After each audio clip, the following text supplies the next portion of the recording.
I'm now walking towards the Western Wall.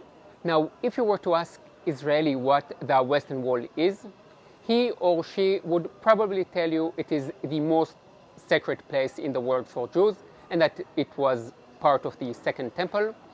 Both of these beliefs are incorrect. It is not part of the temple itself, and it is not the holiest site for Jews.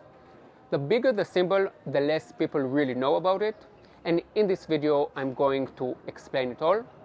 Before I talk about the Western Wall and how and when it became to be holy, I will say that the holiest place for Jews is Temple Mount, where the two temples once stood and where the Dome of the Rock stands today.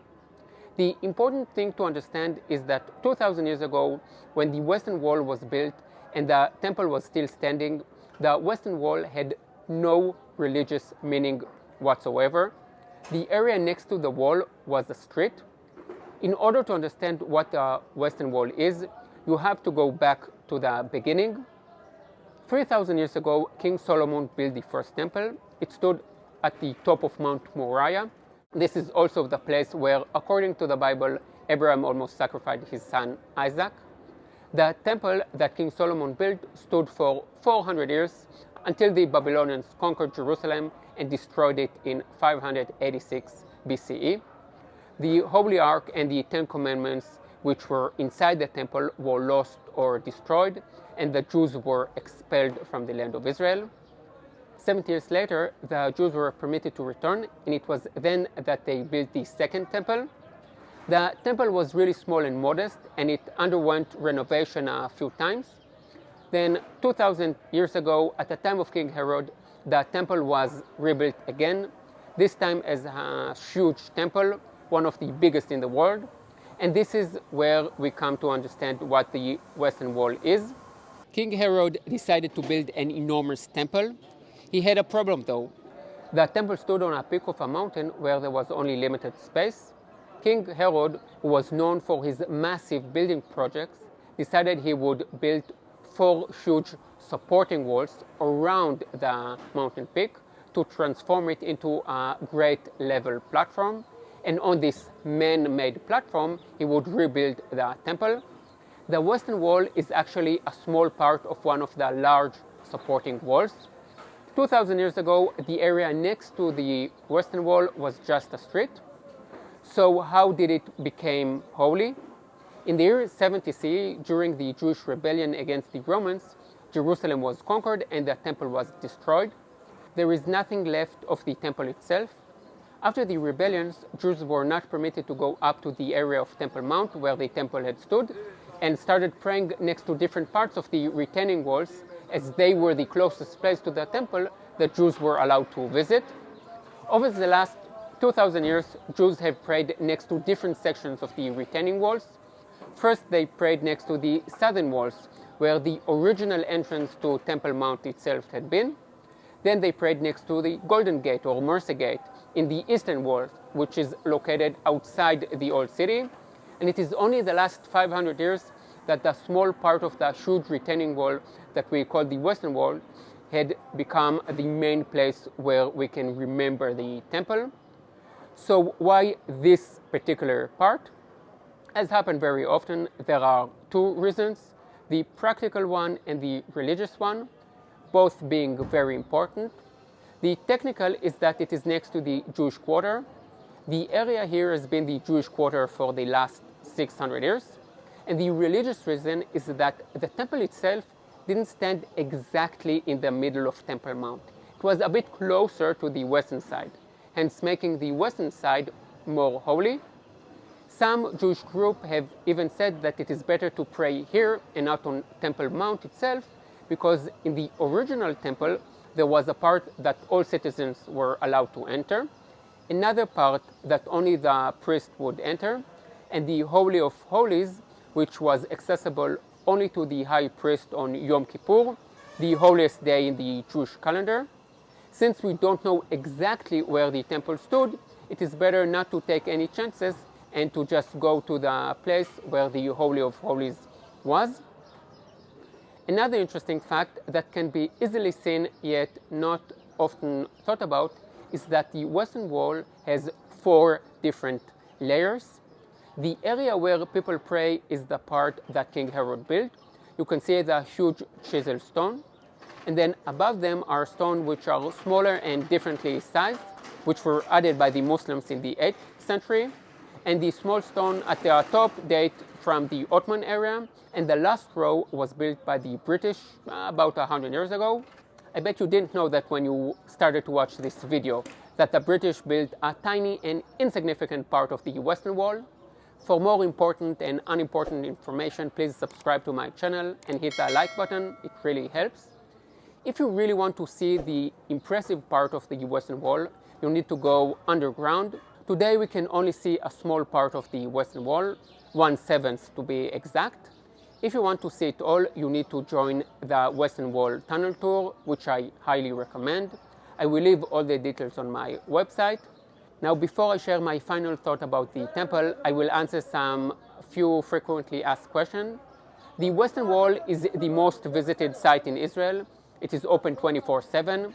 The Western Wall is basically an open-air synagogue, so there is separation between men and women.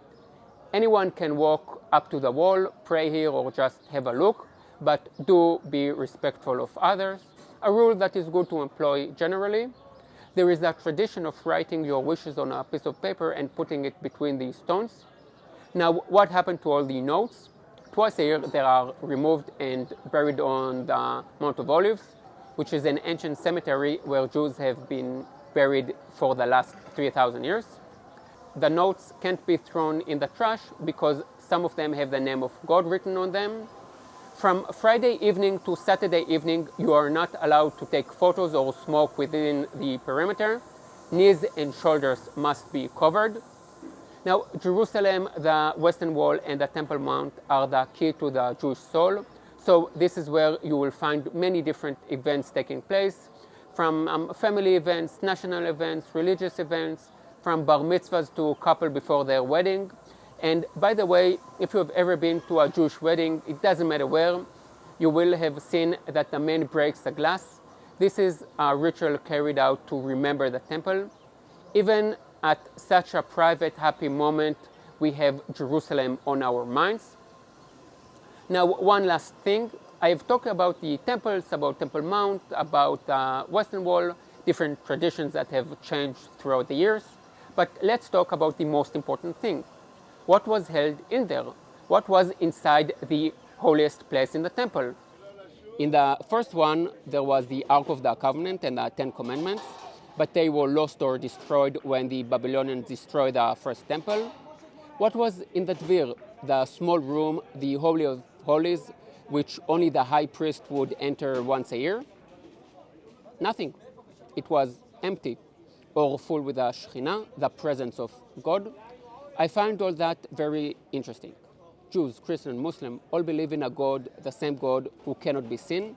Nothing that men can make can resemble God, so it makes perfect sense that it remains empty. And this brings me personally to another question. Are there prayers, ritual, house of worship, fast, rabbis, priests, and imams help us get closer to God? Or are they maybe rather distracting us from the divine? Can people believe in the divine without the rituals around it? Or do they have to be a part of it? I will leave you with the thought. I hope you enjoyed this video. Yalla bye. Wait, there is something important to say about the temple that I haven't got around to yet. As a tour guide, you hardly ever get to talk about everything you know about a subject, simply because all that information would make the tour too long and boring for the average tourist. At the end of the day, our job is not to show how much we know, but to say what is important and relevant for the tourist without throwing too much information at them. I wasn't sure how deep a dive to do here, so what I'm about to say is at a more advanced level. I said that there were 2 temples. It ain't true. There were 4 temples. If you were to say that to the average Israeli, they would tell you that you shouldn't believe everything you see on YouTube. The idea that there were 2 temples and that the 3rd temple will be built in the future is very commonly held, but unfortunately untrue. The first temple, as I said, was built by King Solomon and destroyed by the Babylonians. 70 years later, the Jews were permitted to return, and it was then that they built the second temple, or to be more precise, the second temple. The second temple was very small and modest. 200 years later, in the Hellenistic era, the second temple was probably demolished and then built all over again, this time on a larger and fancier scale. This was the third temple, and 2,000 years ago, at the time of King Herod, the temple was rebuilt once more, this time as a huge temple, one of the biggest in the world. So Herod Temple is actually the fourth temple. To say that the second temple, which was built by those who had returned from Babylonian exile, is the same one as the temple that King Herod built, which was twice as high as the Dome of the Rock, is the same as saying, I renovated my old shed and turned it into Buckingham Palace.